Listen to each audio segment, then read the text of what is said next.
Molt bona tarda, ja som a la tarda. Aquesta jornada d'accés a drets i eines per combatre el racisme i la xenofòbia. La taula que tindrem tot seguit és una taula dedicada al dret a l'habitatge, a l'accés a l'habitatge. I recordem, però, dues cosetes. Sapigueu que estem fent tuitejant i que el hashtag és accessdrets, que ho sapigueu, si algú vol tuitejar. I que això, que després tindrem una taula sobre el dret al vot. També és interessant que ho sapigueu i us quedeu, però sobretot no marxeu. La taula rodona està titulada Formes de discriminació i defensa de drets, en concret la qüestió de l'habitatge, accés a dret i conseqüències.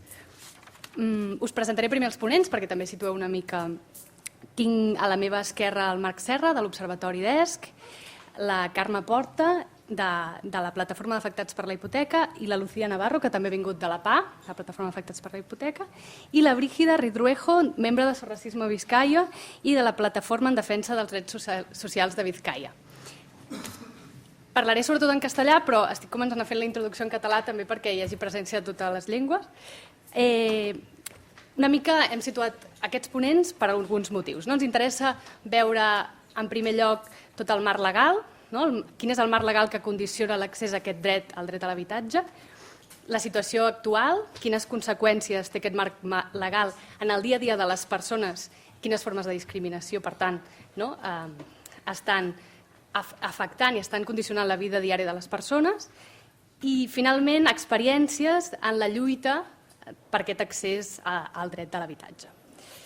En primer lloc, daremos la palabra a Marc Serra, de l'Observatori DESC. L'Observatori DESC, com sabeu, és una plataforma de entidades y personas creada en 1998, muy preocupada y muy con el eje central en todos los derechos civiles y políticos, pero sobre todo en los derechos sociales, económicos y culturales y ambientales, que a veces nos lo dejamos. Y así que le daré la palabra al Marc Serra para que nos haga un poco este marc legal sobre el acceso al derecho al habitatge o a la vivienda. Endavant, Marc. Está grabado, es necesario el micrófono, ¿no? Sí, es necesario. Estamos grabando la conferencia también para que lo sepáis. Hola, buenas tardes.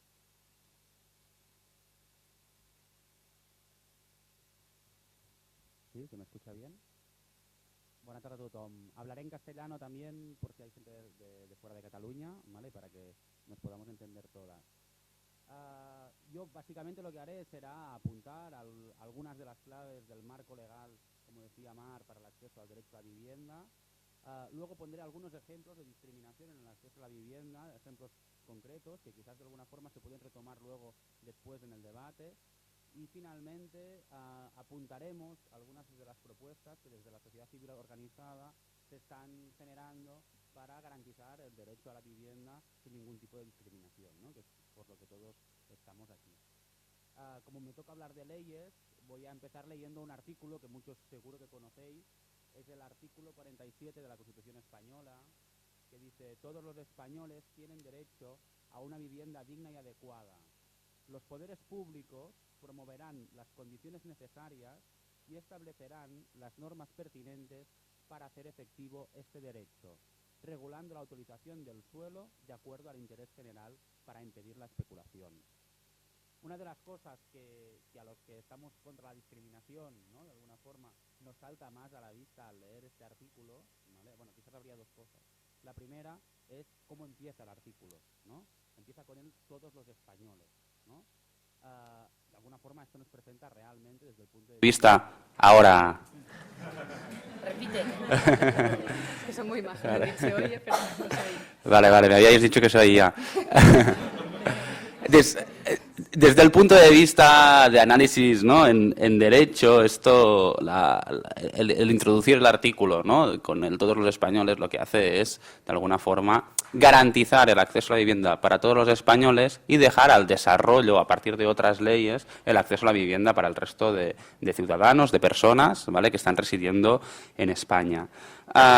Entonces, aquí los que interpretamos el derecho de forma garantista, digamos, lo que decimos es que diga todos los españoles no significa que el resto no puedan tener este derecho. Es más, vamos a ver estos otros tratados internacionales, vamos a ver estas otras leyes, vamos a ver estos estatutos de autonomía, a ver qué dicen, ¿no?, sobre el acceso a la vivienda por el resto de personas. Entonces, aquí vamos a empezar, por ejemplo, por los estatutos de autonomía. El estatuto de autonomía, los que quizás son más garantistas en este sentido y que garantizan el derecho a la vivienda universal, serían en el Estatuto de Autonomía de Cataluña, precisamente, que habla de todas las personas que no dispongan de recursos tendrán garantizado el derecho a la vivienda. Por lo tanto, hay un salto cualitativo enorme. Ya no habla de los españoles, sino que habla de todas las personas que están residiendo en Cataluña, tengan nacionalidad española o tengan un permiso de residencia o bien estén en situación irregular. Por lo tanto, en base a este estatuto, de alguna forma, todas las personas, independientemente de su situación administrativa, tendrían que tener el mismo derecho al acceso a la vivienda y acceder a los recursos necesarios, ¿no?, para que se promueva que este acceso sea efectivo. También es referente el Estatuto de Autonomía andaluz, que habla de vecindad administrativa, que todas las personas con vecindad administrativa tendrán derecho a la vivienda en la Comunidad Autónoma de Andalucía. Si saltamos al derecho ya a nivel europeo y a nivel internacional, una de las referencias, evidentemente, es la Declaración Universal de Derechos Humanos, que debería estar por encima de todo, de alguna forma debería aplicarse, que en su artículo 25 dice que toda familia tiene derecho a un nivel adecuado de vida y se pone a enumerar distintos ámbitos de la vida que son importantes para garantizar este acceso a un nivel adecuado de vida, y entre ellos cita expresamente la problemática de la vivienda, ¿no? Por lo tanto, blinda el derecho a la vivienda como un derecho universal. La Carta Social Europea también en su artículo 31 reconoce expresamente el derecho a la vivienda como un derecho de todas las personas que están en Europa. El Pacto Internacional de Derechos Económicos, Sociales y Culturales también se refiere expresamente al derecho a la vivienda y desarrolla distintos mecanismos para garantizarlo. Y finalmente, el Tribunal Europeo de Derechos Humanos, a través del Convenio Europeo de Derechos Humanos, que específicamente regula los derechos civiles y políticos, no tanto los derechos sociales, pero de alguna forma, indirectamente, también se refiere al derecho a la vivienda, y a partir de aquí se ha conseguido desarrollar un conjunto de jurisprudencia que es muy interesante y que de alguna forma los movimientos, ¿no?, que estamos contra la discriminación deberíamos y podemos utilizar. Por ejemplo, el Tribunal Europeo de Derechos Humanos nos dice que no directamente el derecho a la vivienda, pero sí que todas las personas tienen derecho a un proceso equitativo, muy vinculado a la tutela judicial efectiva, y que no puede haber ningún tipo de discriminación, ¿no?, por el país de origen o por la situación administrativa. También establece la obligación de las administraciones a un realojo adecuado ante los desahucios. Este es un elemento fundamental. ¿Qué quiere decir un realojo adecuado? Pues aquí la jurisprudencia también ha sido bastante precisa y ha ido definiendo el significado de realojo adecuado. Un realojo adecuado quiere decir que sea en un lugar permanente, que sea acorde a las necesidades de la persona, de la familia que está sufriendo este desalojo, y por lo tanto queda fuera la gran mayoría de alternativas habitacionales que se están dando por parte de las administraciones en el Estado español, como pueden ser, por ejemplo, albergues, como puede ser ir a vivir en casa de unos familiares, como puede ser, por ejemplo, que una familia se vaya a vivir en una habitación, ¿no?, una ayuda, por ejemplo, desde servicios sociales están tramitando ayudas para que las familias puedan ir a alquilar una habitación. Entonces, según el Tribunal Europeo de Derechos Humanos, esto no es un realojo adecuado y, por lo tanto, es ilegal de alguna forma, ¿no? Se puede cuestionar, ¿no?, que la administración no está cumpliendo con su obligación. Entonces, entrando ya un poco más en materia, la situación para el acceso a la vivienda en España es realmente preocupante. Yo no me voy a extender mucho porque las compañeras de la plataforma de afectados por la hipoteca, que están día a día en la trinchera, viviendo, padeciendo y luchando y empoderándose a través a través de las situaciones que viven, ¿no? Son las que mejor saben, pero os voy a dar 4 datos básicos. En España, desde el estallido de la burbuja inmobiliaria, se han producido casi 500.000 desahucios. Esto es 500.000 de familias que han perdido su vivienda, desde 2008 hasta ahora. Sin embargo, ¿por qué digo casi 500.000 desahucios? Porque realmente los datos oficiales que existen son muy opacos. Los datos oficiales sobre desahucios, sobre ejecuciones hipotecarias, etcétera. Teníamos unos datos que provenían de unas fuentes en 2008 que ahora no son los mismos. Por lo tanto, no podemos precisar, no podemos decir se han producido exactamente tantos, sino que se estima que es alrededor de 500.000. Y lo que siempre denunciamos desde el Observatori es que esta opacidad en los datos, ¿no? Esta falta de datos, no es una cuestión arbitraria, sino que es una cuestión política y que detrás hay una voluntad de querer invisibilizar, ¿no? la problemática en el acceso a la vivienda. Y por eso mismo también estábamos trabajando en colaboración con la plataforma de afectados por la hipoteca para poder generar encuestas que nos puedan llevar a informes que nos permitan tener datos. Más datos que estos casi no os puedo dar, porque realmente no existen datos oficiales que se refieran, por ejemplo, a la discriminación en el acceso a la vivienda. Lo que existen son experiencias como lo que nos contarán las compañeras del País Vasco, ¿no?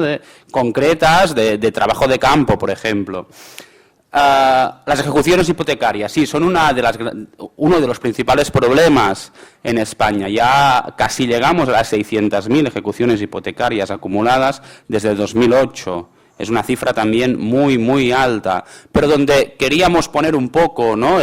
la mirada, y que será quizás uno de los principales retos en los próximos años para el movimiento, para el derecho a la vivienda, es justamente en los desahucios de alquiler.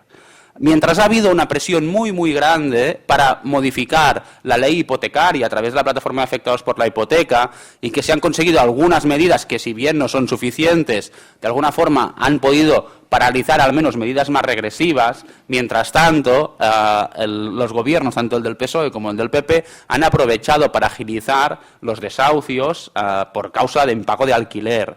La situación es que hoy en día, mirando los datos de 2014, ya la mayoría de desahucios que hay en España, el 55%, ya son por impago de alquiler y no por hipoteca. Por lo tanto, la idea que tenemos de desahucio, ¿no? la PA y un impago de hipoteca y todo el problema con los bancos, sí, es cierta, no están bajando los desahucios, se mantienen, pero están aumentando exponencialmente muchísimo los desahucios por razón de impago de alquiler. Esto, pues básicamente tiene una causa política, pues que las políticas en materia de vivienda han estado enfocadas a la promoción de la propiedad privada y del acceso a la vivienda a través de la propiedad privada. No ha habido una política de creación de un parque público de alquiler equiparable a las del resto de Europa. Pensamos que el parque público de alquiler social en España está alrededor del 1% del total del parque público, cuando en Europa la media va del 15 al 18%. Esto se nota y muchísimo.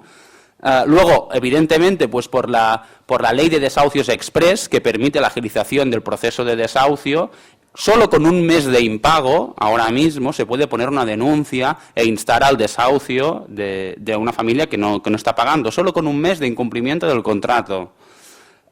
Y finalmente, bueno, pues por una problemática también de una dinámica especulativa en base a los pisos vacíos, que en España creo que ya es, ahora no traigo aquí todos los datos, pero creo que era 1,5 millones de pisos vacíos que hay en España. 3,4 millones. 3,4 millones de pisos vacíos en España, que es una barbaridad. Entonces, desde la sociedad civil organizada, lo que decimos es la solución al problema del acceso a la vivienda pasa por estos 3,5 millones de pisos que están vacíos, que están incumpliendo su función social, la función que establece el artículo 33 de la Constitución española. Pasa por activar estos pisos, por de alguna forma interpelar a los propietarios y para que entren o bien en el mercado o si no se expropie el usufructo de estos pisos. En caso de que no puedan entrar, que no quieran ponerlos en el mercado, se pueda expropiar el usufructo de estos pisos para que entren en alquiler social. Estos son, si comparamos los datos, ¿no?, las familias desahuciadas y los pisos vacíos que existen, ¿no?, de alguna forma podríamos garantizar, ¿no?, que toda familia tiene el acceso a la vivienda garantizada. Luego, volviendo al tema de la discriminación, voy a apuntar un par o tres de casos, según el tiempo que tenga, de discriminación en el acceso a la vivienda. El problema, desde nuestro enfoque, no es solo que sea complicado acceder a la vivienda. Ahora mismo en España, no es solo que la vivienda se haya convertido en un privilegio, en un lujo y no en un derecho garantizado, sino que en el momento en que no accedes a la vivienda, no accedes a muchos otros derechos. Os voy a poner el ejemplo de la reagrupación familiar, ¿no?, que quizás nos permite entrar un poco en materia y luego discutir en el debate. La legislación, bueno, la reagrupación familiar, supongo que sabréis lo que es una autorización de residencia para las personas que están, para extracomunitarias, que están viviendo fuera de España, normalmente en su país de origen y que quieren venir a vivir aquí, ¿no?, de forma legal, cuando ya tienen un familiar que está viviendo aquí. Entonces, establece una serie de requisitos a nivel de vínculo de parentesco, establece una serie de requisitos económicos, que los requisitos económicos también son muy elevados y que de alguna forma pueden ser excluyentes, pero establece también requisitos a nivel de tipo de vivienda que se tiene que tener. En el caso de Cataluña, esto está regulado por una instrucción que en los últimos años ha tendido cada vez a ser un poco más restrictiva. Ahora mismo se está pidiendo unas condiciones de vivienda para poder acceder a esta reagrupación familiar que, en el marco de las dificultades en el acceso a la vivienda y de emergencia habitacional que hay en España, son casi imposibles. Creo que la mayoría de nosotras no cumpliríamos los requisitos para poder tramitar una reagrupación familiar y poder tener este informe de vivienda, ¿no? Son requisitos a nivel de número de habitaciones, ¿no?, un mínimo de metros cuadrados cada habitación en función de las personas que se quieran reagrupar. Entonces, de alguna forma, la existencia de estas leyes o de estas instrucciones, ¿no?, que puedan ser tan restrictivas en un contexto en que el derecho a la vivienda cada vez más es un lujo, ¿no? Alguien que quiera hacer una reagrupación familiar desde Barcelona, con los precios que hay en Barcelona, pues lo tendrá realmente muy complicado. También son otras formas de discriminación y vemos cómo realmente las personas que no pueden acceder a una vivienda entran en un círculo vicioso en que una espiral, digamos, de mutuas, ¿no?, exclusiones y mutuas discriminaciones. Si tú no puedes acceder a una vivienda como extranjero, de alguna forma, no puedes regularizar a tus familiares y, por lo tanto, tus familiares estarán aquí en situación irregular, no podrán acceder a medios a medios económicos, porque no podrán trabajar de alguna forma y, por lo tanto, tendrán más dificultades, de alguna forma, para poder acceder a la vivienda, ¿no? Otro de los puntos que puede ser interesante también de sacar en el debate es el del empadronamiento. El empadronamiento en la legislación actual, a diferencia de lo que piensa la mayoría de personas, la legislación actual, si bien de alguna forma requiere que se presente un título para empadronarse, requiere que se presente un título justificativo de dónde se está viviendo, ¿vale?, ya sea una escritura de propiedad o ya sea un contrato de alquiler, permite que para aquellas personas que no disponen de contrato de alquiler, y la ley lo dice expresamente, ocupación de viviendas, ¿vale?, se refiere expresamente en estas situaciones de precariedad, de infravivienda, de subarrendamiento, de ocupación ilegal, digamos, de vivienda, en estos casos se podrá hacer una inspección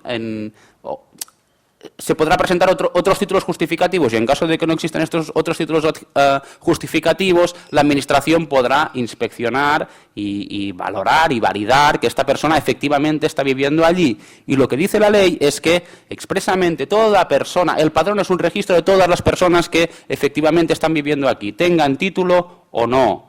A la práctica, y esto ya quizás viene más a través de la experiencia de la plataforma de afectados por la hipoteca y quizás ellas se van a referir.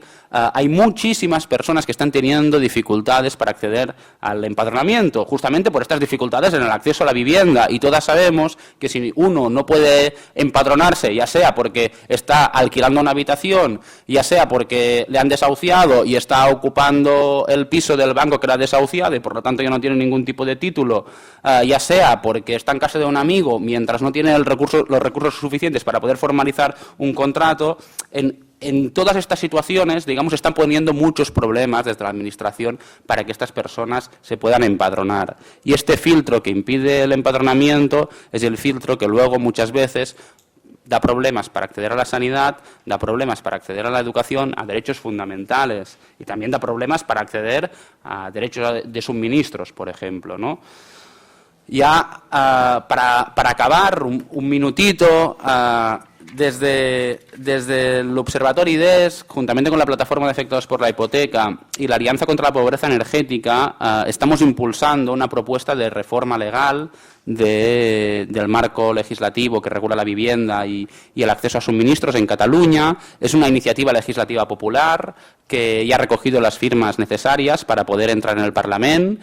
Se va a votar el próximo mes de junio y que básicamente lo que hace es recoger las medidas que ya se habían presentado en la última ILP, la más conocida, la que se presentó en el Congreso de los Diputados, la ILP de la dación en pago, del alquiler social y de la moratoria de desahucios, y añadirle otras propuestas, ¿no?, algunas de las cuales ya han salido en relación a los problemas del alquiler, ¿no?, y de los desahucios del alquiler.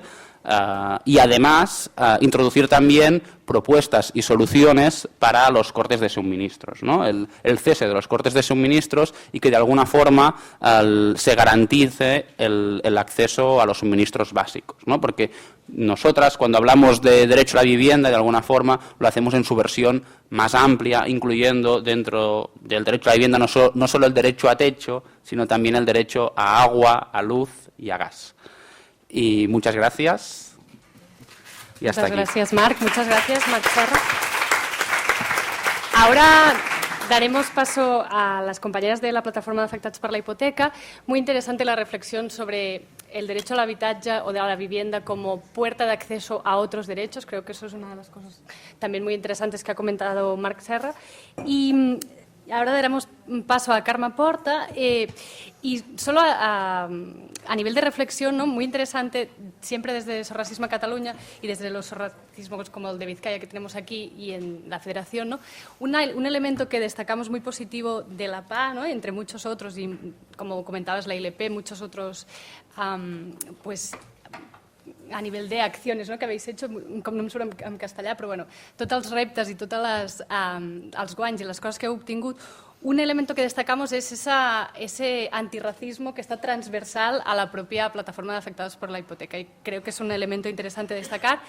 Y además también todos los mecanismos, estrategias de desobediencia civil que son como muy importantes de recuperar, ¿no?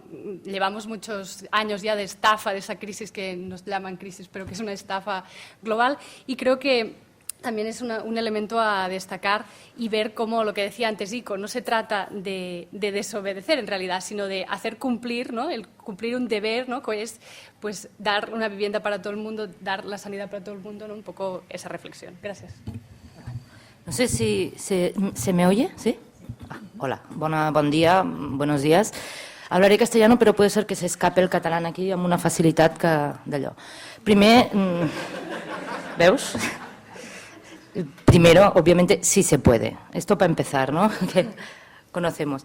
Yo quiero hablar un poco de todo, de la problemática. Yo hablaré mucho de lo que... Yo llevo 5 años en la PA, de un poco lo que nos hemos encontrado a nivel de no solo de acceso a la vivienda, sino de trato a las personas, de todas las dificultades que hemos tenido y que hemos denunciado, no solamente porque evidentemente en la PA tothom és benvingut, tothom, evidentment, sinó porque las acciones que sí que hemos hecho de ir a denunciarlo precisamente a sorracismo, algunas veces de tratos absolutamente vejatorios, racistas, xenófobos que nos hemos encontrado y que entre todas hemos ido y hemos presentado denuncias y han tenido repercusión.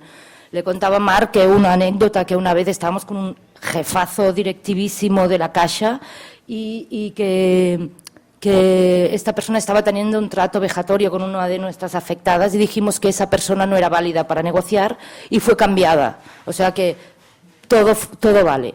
Yo, para empezar, y me perdonaréis, pero como vengo del mundo del teatro, haré una cita que me gusta mucho de Sanchis Sinisterre, que es un dramaturgo y director excelente que tenemos aquí, y siempre, últimamente va diciendo una frase que a mí me gusta mucho, que es: a ver, chicos, calma, el mundo será mestizo o no será. O sea, entendamos un poco estas realidades que cambian. Las personas migradas somos todas. A nosotros no nos gusta nada el término inmigrante, sino persona migrada, porque persona migrada lo somos todos. Todos podemos migrar, viajar, conocer, crecer, etcétera. Viajar por necesidad, por lo que sea. O sea que todas las personas somos personas migradas y ningún ser humano es ilegal. Entonces, yo, para explicar un poco, porque no sé si conocemos un poco la dinámica PA, yo quiero sumar un poco de datos que decía Marc, que desde 2008 570.000 ejecuciones hipotecarias, quiere decir 570.000 familias. Estamos hablando que el Consejo General del Poder Judicial, en el último trimestre, datos del Consejo General del Poder Judicial, en el último trimestre ha dicho que los desahucios han aumentado un 7,4%, quiere decir, de todos los que había, 18.000 familias más. Quiere decir que aquí, en Cataluña, cada día, hoy, mañana, pasado, hay 43 familias que se pueden, con riesgo de quedarse en la calle. Estamos hablando de 3,4 millones de pisos vacíos en el Estado. Chicos, 3,4 millones de pisos vacíos, que hay 448.000 solo en Cataluña y solo en Barcelona casi 90.000 pisos vacíos. És que me pongo un poco así porque es un sense sentit. La Sareb, el banco malo, que está financiado con el 95% de erario público, quiere decir dinero de todas las que estamos aquí, de todos los que estamos aquí, de todas, tiene 90.000 pisos vacíos. Es un sinsentido. Se acaba de dar, desde que empezó esta estafa, más de 60.000 millones de euros a la banca, de los cuales solo han devuelto menos de un 3%, y las personas en la calle. Entonces, delante de esta panorámica, que es gravísima, que se sufre muchísimo, y hoy quería decir, especialmente hoy, que no viene no es el tema, pero creo que es importante visibilizarlo, que hay vidas en juego. Lo que apuntaba Marc en la ILP, que es la pobreza energética y los desahucios, yo sí que quiero denunciar que hay vidas en juego. Y que no solamente hay vidas en juego, sino este lunes un chico, un compañero de La Paz, se quitó la vida. Entonces, es tan heavy, tan duro, que sí que quiero visibilizarlo, ni que sea porque esta vida no sea en vano. Entonces, ya que tenemos un público y un sitio donde dar voz, yo quiero dar voz a la vida de esta persona a través de la lucha que hacemos a diario. Entonces, delante de esta panorámica horrible de suministros y de pobreza energética, 7 millones de personas en el Estado están sufriendo por pobreza energética. 7 millones de personas. Aquí en Cataluña, 320.000. O sea, son cifras astronómicas. Lo que propone la PA, que ha hecho la PA, la ciudadanía organizada, ha empezado a luchar por tierra, mar y aire, de todas las maneras posibles. O sea, todo el marco legal que ha explicado el Marc, la puesta en marcha de la ILP, tanto estatal como ahora autonómica. Estamos hablando de que en la estatal nos pedían 500.000 firmas, conseguimos 1.500.000. Aquí nos pedían 50.000, ya vamos por 150.000. Organizar esto y conseguir esto es importantísimo, es un curro enorme. Entonces, ¿cómo hemos luchado por tierra, mar y aire? Interpelando a todo el mundo, a todas, absolutamente todas las entidades bancarias, a todas las instituciones, promoviendo ILPs, parando desahucios, desobediencia civil, parando desahucios físicamente, haciendo acciones, ocupando cuando hace falta, porque lo que sí que no vamos a permitir en La Paz es que nadie se quede en la calle. Entonces, vamos a garantizar lo que las instituciones deberían hacer, que es garantizar que nadie se quede sin casa, el derecho a techo. ¿Vale? Entonces paso ya a hablar un poco de lo que nosotros nos hemos encontrado con la problemática del racismo, la xenofobia, etcétera. Para que nos entendamos un poco, si en toda esta problemática, que hay vidas en juego, que la gente se llega a matar, le añadimos personas migradas que, por ejemplo, no tienen familia aquí, esto es un greuge, diguéssim, porque no es lo mismo si yo, por ejemplo, pierdo mi casa, sé que mi madre, mi tío, siempre hay como un de esto, ¿no? O sea, es un de esto más. Mucha problemática con la estafa de los banqueros, los engaños, las mentiras, lo que les han llegado a decir. Un director de oficina les ha llegado a decir: te vamos a quitar los hijos, te vamos a deportar, te vamos a dejar sin papeles. O sea, es de un agresivo, de un violento y de un vejatorio que muchas veces las personas migradas no desconocen las leyes. Evidentemente, el director de una oficina no puede hacer nada de esto que amenaza. Estas amenazas han sido constantes. Otras cosas que nos encontramos. Esto de la ILP, por ejemplo. Hemos conseguido estas firmas con gente que tiene DNI español. La gente que no tiene DNI español es buena para firmar una hipoteca, es buena para pagar impuestos, pero no es buena para firmar la ILP ni para votar, que me gustaría mucho oír la conferencia de después, porque yo creo que el hecho de que no tener la documentación necesaria para tener los derechos necesarios, es decir, te doy un NIE, pero el DNI no puedes ni votar, no tienes ni veu ni vot, es anular a la persona. Es no dar ni voz, ni voto, ni entidad a los seres humanos. Entonces, si eres bueno para pagar impuestos y eres bueno para pagar hipotecas, deberías ser bueno para votar, para firmar una ILP, ¿vale? O sea, esto también es un greuge a las personas migradas.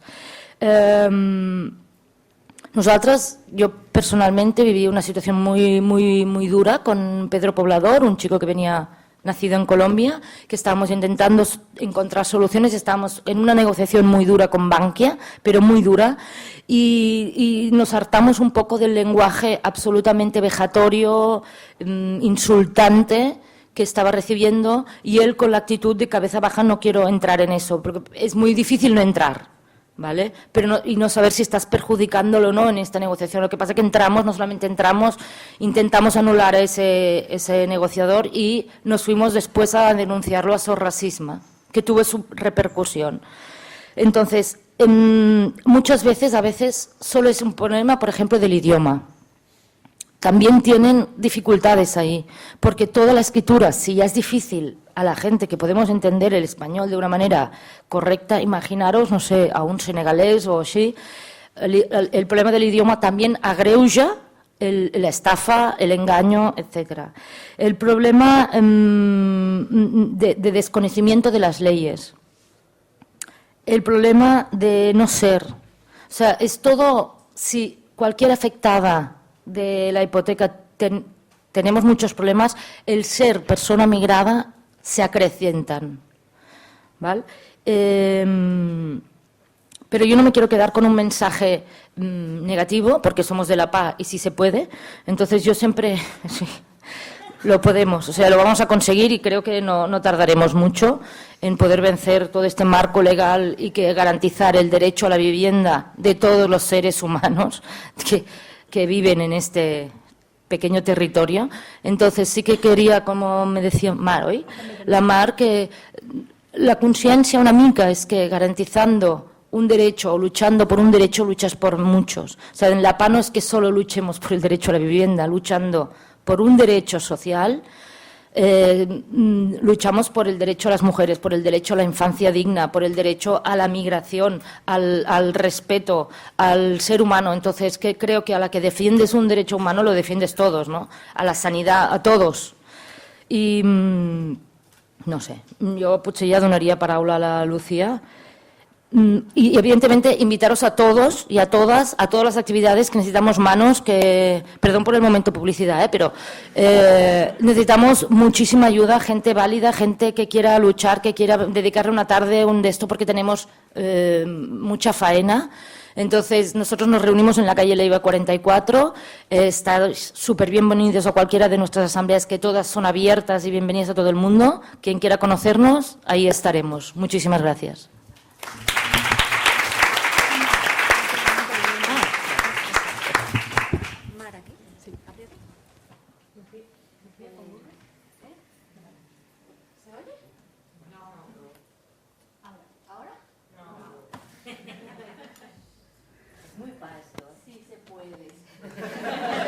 Hola. Tiene que poder. ¿Se oye? Ara sí? A veure. Bueno, no importa. Sí. Aquí. No, acostem aquest, no? A veure. A ver, espera. ¿Ahora sí? Vale, sí. Sí se puede, Karma. Bueno, buenos días. Soy Lucía. Me convertí en activista social desde el martes 22 de octubre de 2013, fecha en la que crucé por primera vez las puertas de la PA. Quiero recordar siempre esta fecha de hace 18 meses para dar un pequeño testimonio de lo que empezó a ser para mí el inicio de una nueva etapa. Nací en Colombia, llevo 38 años viviendo en Barcelona, con una ausencia de casi un año en la cual abandoné esta ciudad por miedo a ser desahuciada de un día para otro por no poder hacer frente a mi hipoteca. Antes de continuar, quiero compartir con vosotros el significado de una palabra que me trae de cabeza desde hace un tiempo en que parece haberse puesto de moda. La palabra migrante. Siempre había escuchado la palabra inmigrante para referirse a los que venimos de fuera. También la de emigrante para referirse a quienes salen de su país para instalarse en otro. He encontrado que migrante se refiere a personas que se mueven de un lado para otro. Por lo tanto, casi todos en algún momento de nuestra vida hemos sido o somos migrantes.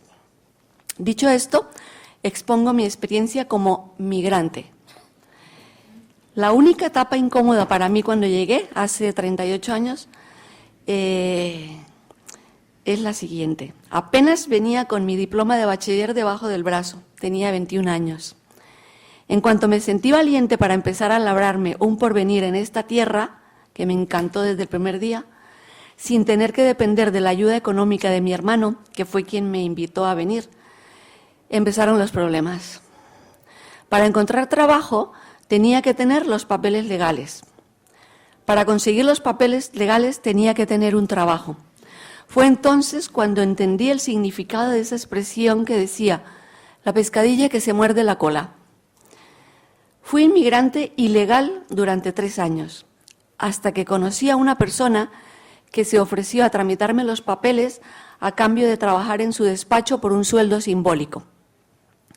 Una vez obtenido mi permiso de residencia y después de haber dado algunos tumbos en mi afán por acumular la máxima experiencia posible, pude por fin conseguir un trabajo bien remunerado, 10 años después, 77-87. Algunas veces, antes de esta oportunidad, me quejé amargamente por no poder conseguir durante tanto tiempo un buen trabajo. Algunas de las personas que escucharon mis quejas me explicaron que el motivo era porque primero estaban los españoles, a no ser que yo fuera una lumbreras, una fuera de serie, y demostrara tener mejores cualidades laborales que cualquiera de mis oponentes. No los tenía en aquel momento. Sí quiero decir que tal vez por el color de mi piel y mis rasgos europeos, mi padre era de origen alemán, nunca sentí un rechazo importante hacia mi persona por razón de mi origen. También influyó el que mis costumbres, por mi educación familiar, eran muy parecidas a las de las personas con quienes me relacioné de una manera más cercana. Yo me considero una persona muy dada a relacionarme con personas de diferentes procedencias, pues considero que eso, más el viajar, te proporciona una riqueza personal muy gratificante. En La Paz siempre decimos que somos una gran familia, muy rica en calor humano, con todo lo que la mezcla de culturas representa. Y ahora os voy a contar una especie de detalle divertido que viví en uno de mis vuelos a Colombia de vacaciones, y cayó en mis manos un periódico para entretenerme las 9 horas y media de vuelo. Había una caricatura de un tipo de estos, tipo neonazi, bueno, un hombre de estos pelado y con tatuajes. Y decía, el tipo este decía: no quiero que los de fuera vengan a quitarnos los trabajos que nosotros no queremos. Entonces me reí muchísimo, lo llevé a mi tierra, les dije, mira, más o menos es algo que está sucediendo por allí. También recuerdo un anuncio que vi en mis 3 años de ilegal, cuando buscaba vivienda, apartamento, un anuncio que ponía: sudamericanos, abstenerse. En todos estos años viviendo en Barcelona, me he formado mi propia familia. Fue por ello que durante este periodo de tiempo, hace 2 años, en que creí que había llegado el momento de volver con la cola entre las piernas a mi lugar de origen, por la historia de la hipoteca impagada, creí morir de tristeza al no sentir afinidad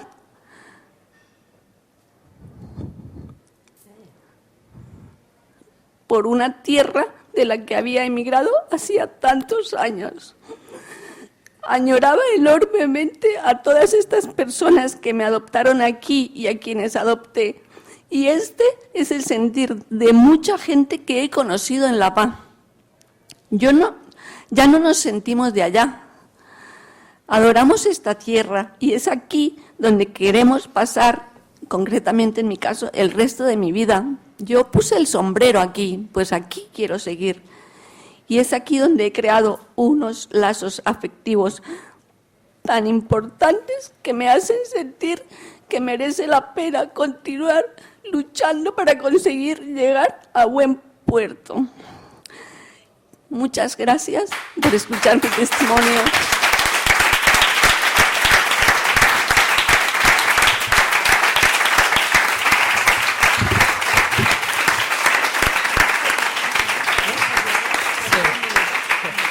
Bueno, moltíssimes gràcies a la Lucía, grandíssim membre de la PA. Jo només afegir allà, em deixes dir una altra cosa? Gent, el enemigo no viene en patera, viene en limusina, ¿vale? Sí, que nos quede claro en el imaginario colectivo, ¿vale? Bé, després d'això no tenim paraules, però sí que tenim moltes ganes d'escuchar a la Bri, que nos viene de Brígida Ridruejo, que nos viene de Sorracisme Vizcaya y la Plataforma en Defensa de los Derechos Sociales de Vizcaya, y que nos explicará una experiencia muy interesante de un testing que se hizo hacia las inmobiliarias en Bilbao para ver también qué discriminaciones en el acceso se dan hacia las personas de origen extranjero. Gracias. Bueno, buenos días. Gracias a las compañeras de Sorracismo de Cataluña por habernos invitado y por también poder compartir este espacio y aprender de las experiencias y del trabajo que se está haciendo por esta tierra.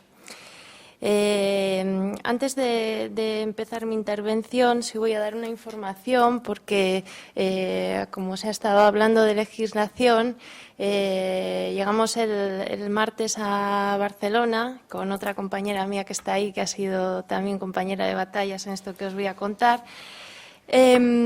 Justo cuando se había aprobado en el Parlamento Vasco una ley a propuesta de EH Bildu con los votos del Partido Socialista y de UPyD, cosas que pasan a veces y que son magia, y que por lo tanto que se aprobó y que el Gobierno vasco va a tener que acatar, y que se ha quedado muy cabreado el Gobierno vasco. Es una ley que va a obligar al Gobierno vasco a realojar a todas las personas que hayan sido desahuciadas. Y también les va a obligar a las personas que tengan una vivienda vacía a pagar un impuesto de 10 euros por metro cuadrado. Me imagino que les aumentará la cuota del IBI, ¿no?, del impuesto sobre bienes inmuebles.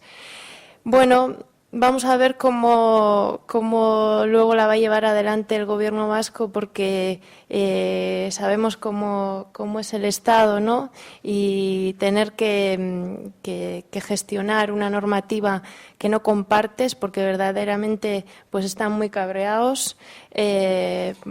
Pues quiero saber cómo la van a gestionar y cómo lo van a llevar adelante. Me imagino que pondrán a los funcionarios más simpáticos para atender. Entrando ya en mi intervención, sí, porque el racismo institucional además es para hacer historia. En realidad no me voy a detener ni tanto en el testing de inmobiliarias, porque ese testing lo hicimos hace 4 años y yo creo que el debate social, el debate de la calle, por suerte, aunque también por todo lo que esta sociedad ha vivido, es mucho más amplio, ¿no? Y abarca muchísimo más. Yo primero quiero contextualizar desde dónde estoy hablando y desde dónde entiendo el derecho a una vivienda digna. Yo me voy a ubicar en la teoría del buen vivir. En la teoría del buen vivir que dice que hay que poner la sostenibilidad de la vida en el centro para tener una vida vivible y una vida digna. Y dentro de esta teoría quiero coger como herramienta de lucha la economía feminista, en tanto en cuanto feminista, entendiéndola como que tiene una perversión, una pretensión subversiva para combatir las desigualdades sociales.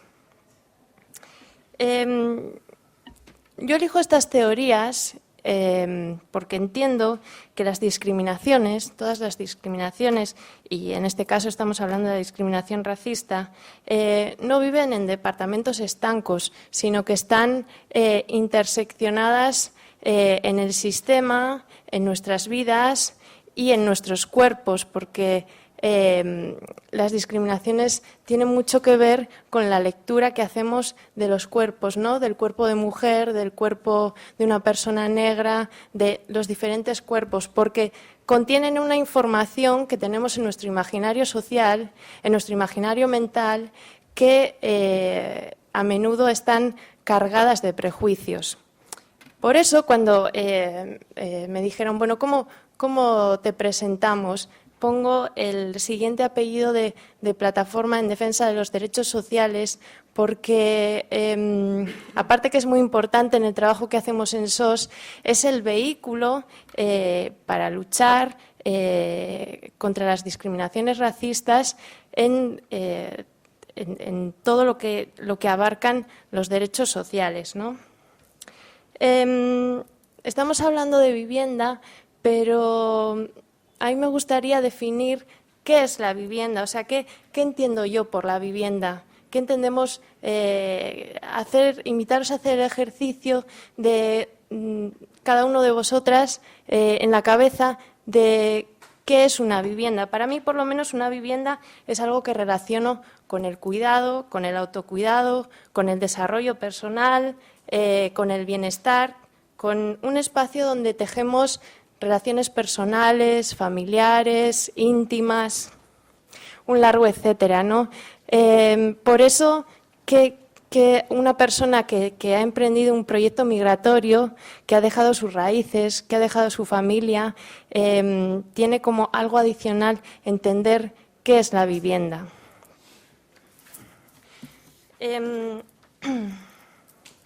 Os voy a hablar de 3 cuestiones en concreto. Una de ellas es el testing de vivienda,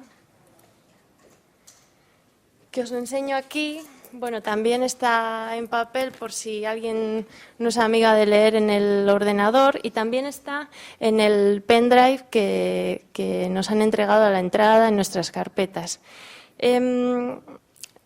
El testing de vivienda fue una forma de constatar que hay una discriminación racista en el acceso a la vivienda. La idea surgió porque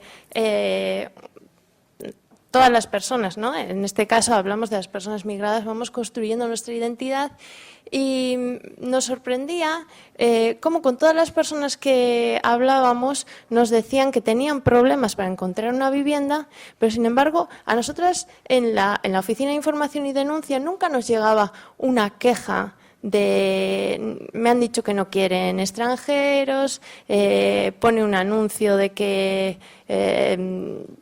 senegaleses no o magrebís no, porque se había interiorizado, incorporado en que, bueno, encontrar una vivienda ya es algo que te toca en este tránsito migratorio, ¿no? Entonces, hicimos el testing de vivienda. La metodología, yo os invito a que lo leáis porque os cuento el resultado. El resultado fue que a las personas, o sea, hicimos un barrido de inmobiliarias en Bilbao que alquilan pisos, hicimos una selección equitativa por cada barrio según las inmobiliarias que había y en una misma tarde, para que no cambiara la oferta inmobiliaria, entraban un grupo de personas, una persona, todos hombres, una persona vasca, una persona magrebí y una persona del África subsahariana.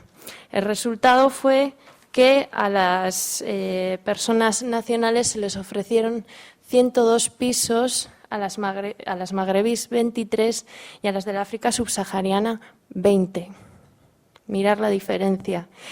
Estas 3 personas que entraban tenían el mismo perfil económico para que no hubiera ahí ninguna diferencia, es decir, contaban la misma historia, todos cobraban el mismo dinero, querían un piso de las mismas características, etcétera. Pero dentro del estudio, aparte de este resultado así más general de la oferta, analizamos los comportamientos, ¿no? A cuántas personas se les invitó a pasar, a sentarse, se les dio tarjeta y también ahí había una gran diferencia. La siguiente cuestión que os quería contar, os voy a poner un vídeo porque a veces las imágenes transmiten más y igual es una noticia de algo que pasó y que yo lo voy a ubicar como un ejemplo de resistencia.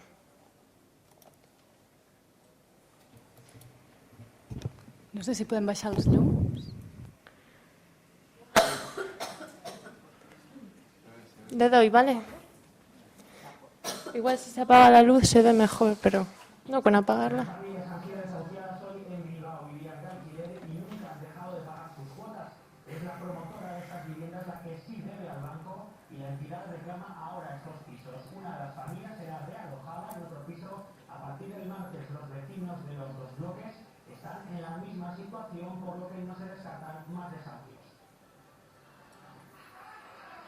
Ocho personas, entre ellas menores, han sido desahuciadas hoy en Bilbao, en medio de un fuerte despliegue policial. Son 3 familias extranjeras que desde hace meses viven de alquiler en este bloque de viviendas. Ninguna de las familias ha dejado de pagar sus mensualidades al banco, pero sí la promotora que les ha alquilado estos pisos.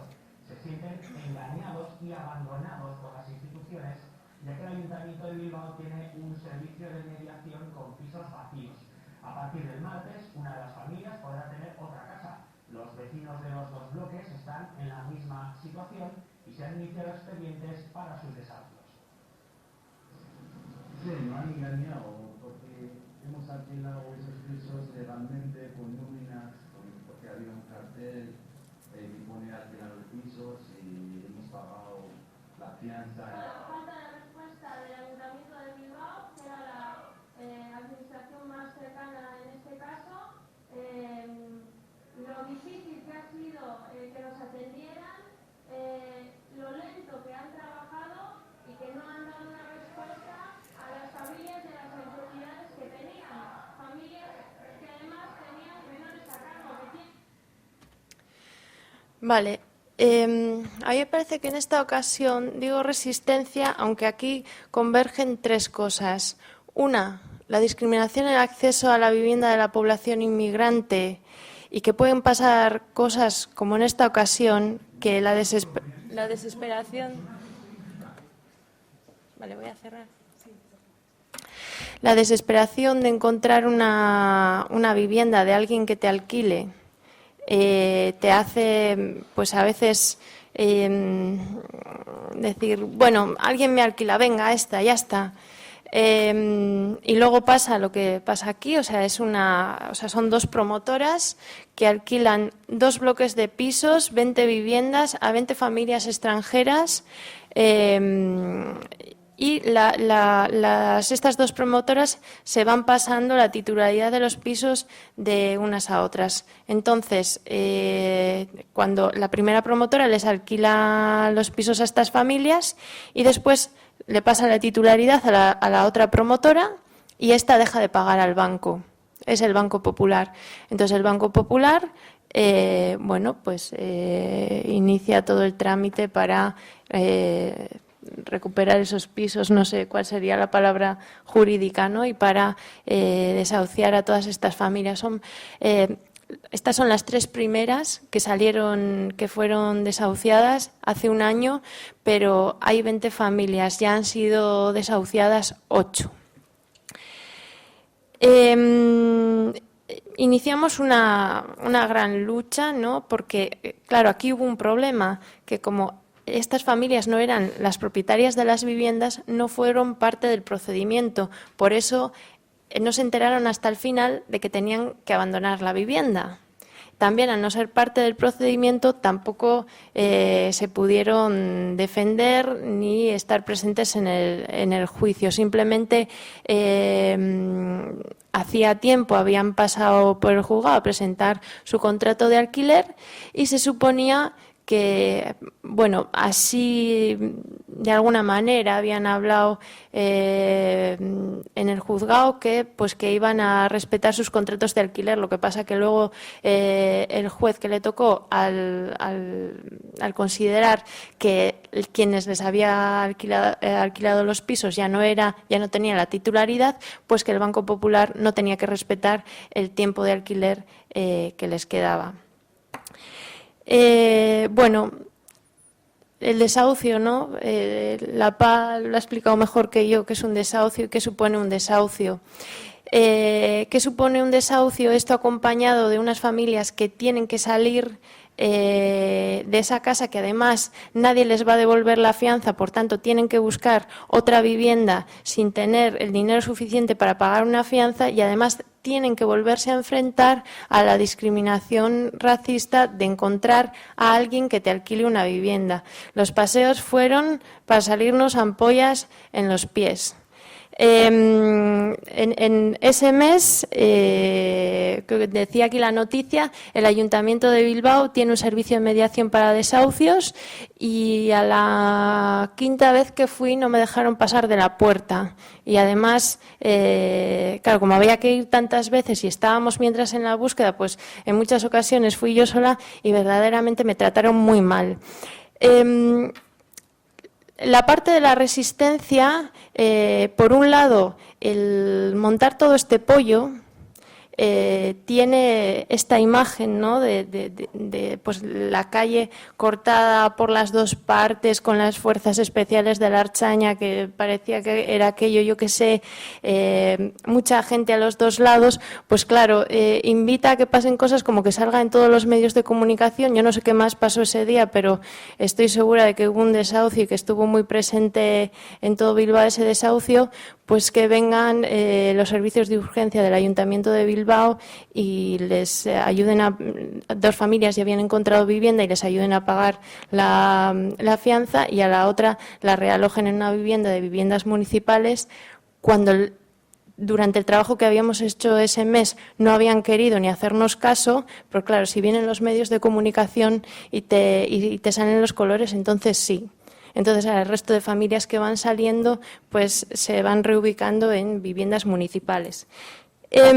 Y luego el proceso de empoderamiento de las personas que son desahuciadas, ¿no? Y yo traigo el ejemplo de una de las personas que fue desahuciada, la compañera Sara, que está aquí cuando ya nos han puesto de patitas en la calle, dando las gracias a un lado y al otro de la calle, con la policía en medio, pues a la gente que había concentrada y que estaba apoyándonos, ¿no? Entonces, que al día siguiente, en una portada de un periódico de tirada nacional en toda Euskal Herria aparezca esta foto, yo creo que rompe con muchos estereotipos. Y por último, la última experiencia que yo creo que en nuestro trabajo hemos llegado todas a la misma conclusión y que yo la propongo como alternativa es la ocupación. En nuestro caso, la experiencia de la ocupación ha sido con chavales que han venido aquí como menores no acompañados, que ya han cumplido los 18 años y que se han quedado en la calle. Ya hemos comentado aquí el tema del empadronamiento, ¿no? Las personas que viven en la calle y que no tienen acceso al empadronamiento y además lo que conlleva no tener acceso a los derechos sociales más básicos y bueno, y luego el hecho de vivir en la calle, ¿no? De estar a la intemperie. La experiencia pues ha sido enriquecedora, dura, a veces divertida, pero claro, el intentar ocupar con este colectivo es como si a cada casa que íbamos a ver si estaba vacía fuéramos con una sirena y una luz muy grande, porque claro, unos chavales de 19, 20, 21 años, jóvenes magrebís, pues con todos los estereotipos que tienen encima, con toda la mochila que cargan, se ven como a 1 kilómetro de distancia. Entonces, nuestro mayor problema han sido los vecinos, los propios vecinos. Y eso que hicimos esta hojita tan amable, hablando del derecho a la vivienda, tal, pues que venimos aquí de buen rollo, que somos gente maja y tal y cual, pero aún así no colaba. También porque el otro día lo vi, seguro que también lo habéis hecho, poner el papelito de la inviolabilidad del domicilio. Y aquí quiero comentar, aparte de los desahucios, los desalojos, porque las personas que están en situación de calle, que muchas veces ocupan pues almacenes abandonados, sitios así, la constante presencia de Policía Nacional para utilizar la orden de extranjería para desalojarlos y entrar como Pedro por su casa. Bueno, pues si yo vivo en un almacén abandonado y esta es mi casa, tú tienes que respetar mi domicilio y no puedes entrar a no ser que traigas una orden judicial. Entonces hay otra vulneración más de derechos. Y para terminar, solamente decir que en las 3 cosas que he comentado, ¿no? La verificación de que hay una discriminación racista a través del testing, las resistencias en los desahucios y la alternativa de la ocupación, las 3 tienen algo en común con lo que nos chocamos constantemente, que son los procesos de gentrificación o elitización o invasión de gente moderna en nuestros barrios, no sé cómo llamarlo, porque ahora hay un debate académico para ver qué nombre ponerle, porque gentrificación es un término anglosajón, pues que hay que buscar otro, ¿no? Por ejemplo, cuando hicimos el testing, ¿en qué barrio no hubo discriminación? En el centro de Bilbao. Porque el precio del suelo es tan alto que directamente ahí no hubo discriminación porque no puedes alcanzar a alquilar ese piso, ¿no? Entonces, claro, dices, no, pues claro, normal, pues como eran muy caros, pues ahí directamente el precio te discrimina. Ya, bueno, pues no es normal tal y como está concebido este sistema, pero normal no es porque yo tendré derecho si quiero a vivir en una calle paralela a la Gran Vía. Entonces, los procesos de gentrificación o de elitización son bastante preocupantes porque desplazan a la gente que vamos a llamar que tienen unas vidas más precarias a barrios que están en el extrarradio de las ciudades y que les invisibilizan todavía más. Y bueno, pues era poco tiempo y aquí lo dejo. Muchas gracias.